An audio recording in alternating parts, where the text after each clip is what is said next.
नमस्कार, अस्सलाम वालेकुम। मैं रमज़ान आप सभी का स्वागत करता हूं। आज फिर आपको एक ऐसी शख्सियत से रूबरू कराने जा रहा हूं जो गरीब परिवारों के बच्चों के लिए अपने स्कूल में फ्री तालीम दे रहे हैं। यही नहीं, समाज के हित के लिए पेड़ पौधे लगवाना व समाज की समस्याओं को उठाना अन्य सामाजिक कार्य करते हैं। जी हाँ, मैं बात कर रहा हूँ स्वामी विवेकानंद पब्लिक स्कूल तावड़ू के चेयरमैन व भारत विकास परिषद के अध्यक्ष विनोद गोयल साहब की। हमने आज स्कूल में खास बातचीत की है।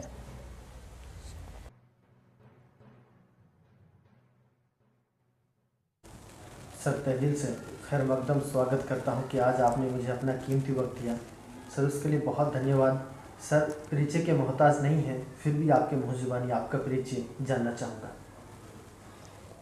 सर, मैं विनोद कुमार,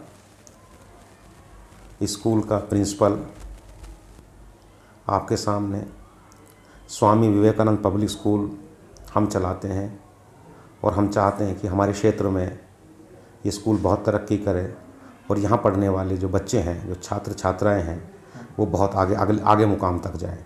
बिल्कुल सर, जानना चाहूँगा उस सफ़र को, शुरुआत से, जहाँ से इस स्वामी विवेकानंद पब्लिक स्कूल की शुरुआत की। सन 2002 में जब रोज़गार की तलाश में थे और रोज़गार कहीं दिखाई नहीं दे रहा था, तब मैंने अपने कुछ मित्रों के सहायता से एक स्कूल की शुरुआत की, एक बिल्डिंग किराए पे ली और वहाँ पर हमने प्राइमरी स्कूल चलाया। जी सर। तावड़ू कस्बे वासियों ने हमारा बड़ा सहयोग किया और हमने वहाँ से अपनी शिक्षा की शुरुआत की। बच्चों को हमने बहुत मेहनत कराई और स्कूल का नाम धीरे धीरे बढ़ता चला गया। उसके बाद 2008 में हम इस नई बिल्डिंग में आए, जो स्कूल का अपना भवन है, और फिर इसको आगे बढ़ाया 6th क्लास 7th क्लास, और आज ये स्कूल सीनियर सेकेंडरी है और CBSE एफिलेटेड है। जी सर। सर, जानना चाहूँगा इस सफ़र में जब शुरुआत में रोज़गार की तलाश थी, बाकी हमने सुना है अक्सर सर कि आपने अपने बच्चों को इस तरह से तालीम दी है जैसे कोई अपना बेटा बेटी को देता है। सर, जानना चाहूँगा इस सफ़र में क्या कठिनाइयाँ रही सामने?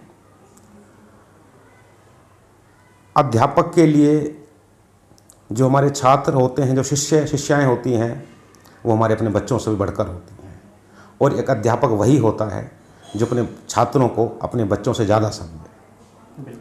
समय के साथ कुछ कठिनाइयाँ आती हैं।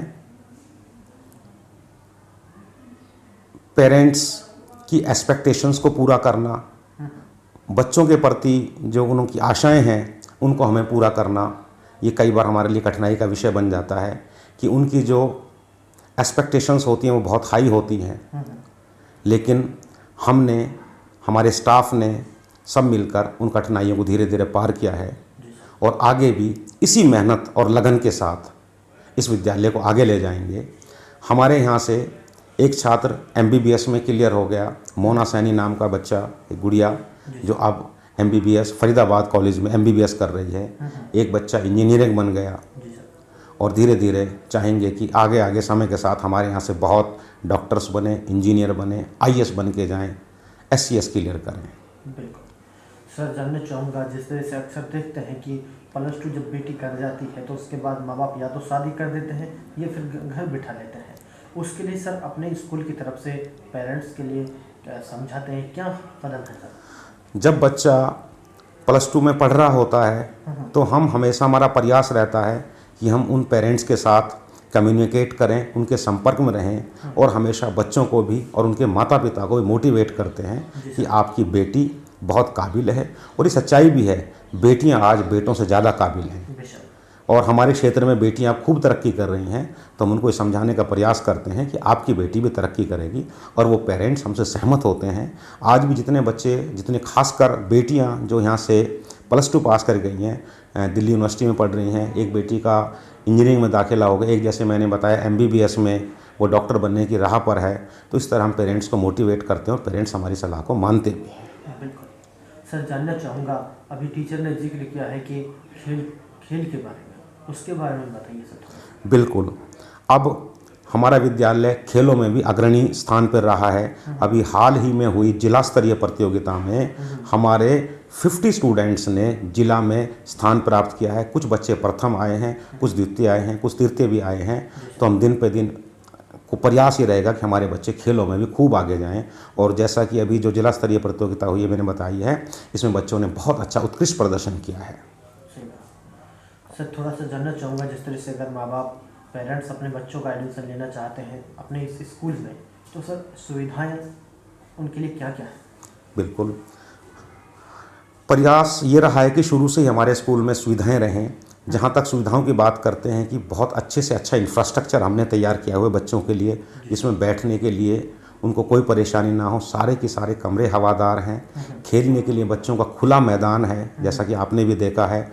बच्चों के लिए बहुत सुंदर और अत्यंत सुविधाओं से युक्त लाइब्रेरी है।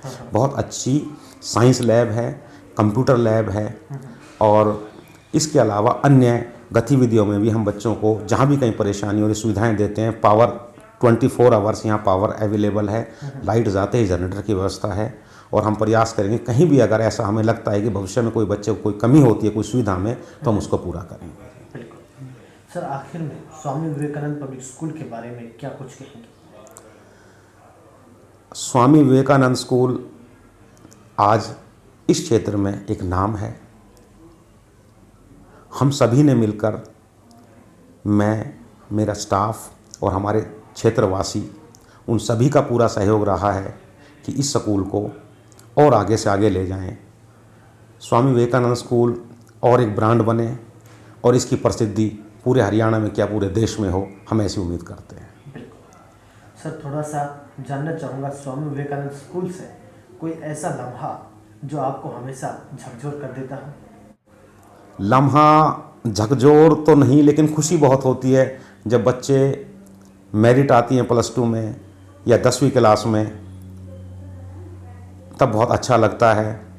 लम्हे कई बार जीवन में ऐसे आते हैं, कई बार कुछ चीज़ें आती हैं जो झकझोर आदमी को करती हैं, लेकिन वो एक जीवन का एक हिस्सा है, स्कूल की लाइफ का एक पार्ट है। तो हम अगर कोई ऐसा परेशानी वाला अगर कोई लम्हा आता है तो हम उसको इग्नोर करके आगे बढ़ने का प्रयास करते हैं। बिल्कुल। सर इस सफ़र में, अब तक के सफ़र में सबसे ज़्यादा योगदान सहयोग किसका रहा है? योगदान सभी का रहा है। जो यहाँ पढ़ाने वाले मेरे स्टाफ मेंबर्स हैं, मेरे कुलीग्स हैं, मेरे साथी अध्यापक अध्यापिकाएं हैं, मेरा नॉन टीचिंग स्टाफ है, जी सर। और क्षेत्रवासियों का जिन्होंने इस स्कूल पर भरोसा किया, उनका बहुत बड़ा योगदान है। और उन बच्चों का जो यहाँ पढ़ते हैं और मेहनत लगन के साथ जो मेहनत करते हैं और जो अच्छी परसेंटेज लेकर आगे जाते हैं, उन सब का योगदान रहा है। बिल्कुल। सर आखिर में अपने मेवात वासियों के लिए क्या संदेश देंगे आखिर में? मैं ये कहता हूँ अपने मेवात वासियों के लिए, हमारा मेवात आज से मैं 10 या 15 साल पहले की बात करूँ तो शिक्षा के क्षेत्र में बहुत पिछड़ा हुआ था। लेकिन अब इस क्षेत्र में भी, अपने मेवात क्षेत्र में भी क्रांति आने लगी है शिक्षा के क्षेत्र में। हमारे मेवात की कई लड़कियों का अभी नीट में क्लियर हुआ है जी। हमारे गांव मेवात में बीसरू में भी जज बनी हैं हमारी बेटियां, और अभी सब इंस्पेक्टर में भी भर्ती हुई है। तो मैं मेवात वासियों से ये अपील करना चाहूँगा कि वो अपने बच्चों को शिक्षा के क्षेत्र में आगे से आगे ले जाएं और उनके साथ पूरा सहयोग करें। शिक्षा के क्षेत्र के साथ साथ खेलों में भी, सांस्कृतिक कार्यक्रमों में भी। एक एग्जाम्पल है जी, सलमान हमारे मेवात का है जी, जो आज पूरी दुनिया में नाम कमा रहा है जी। शिक्षा के क्षेत्र में भी ऐसे बहुत नाम कमा रहे। इस मेवात ने पहले साइंटिस्ट भी दिए हैं, डॉक्टर्स भी दिए हैं। तो मैं उन सभी से ये कहना चाहूँगा कि वो हर क्षेत्र में अपने बच्चों का सहयोग करें और आगे ले जाने में अपने बच्चों की मदद करें। बहुत बहुत शुक्रिया सर अपना कीमती वक्त देने के लिए। Thank you.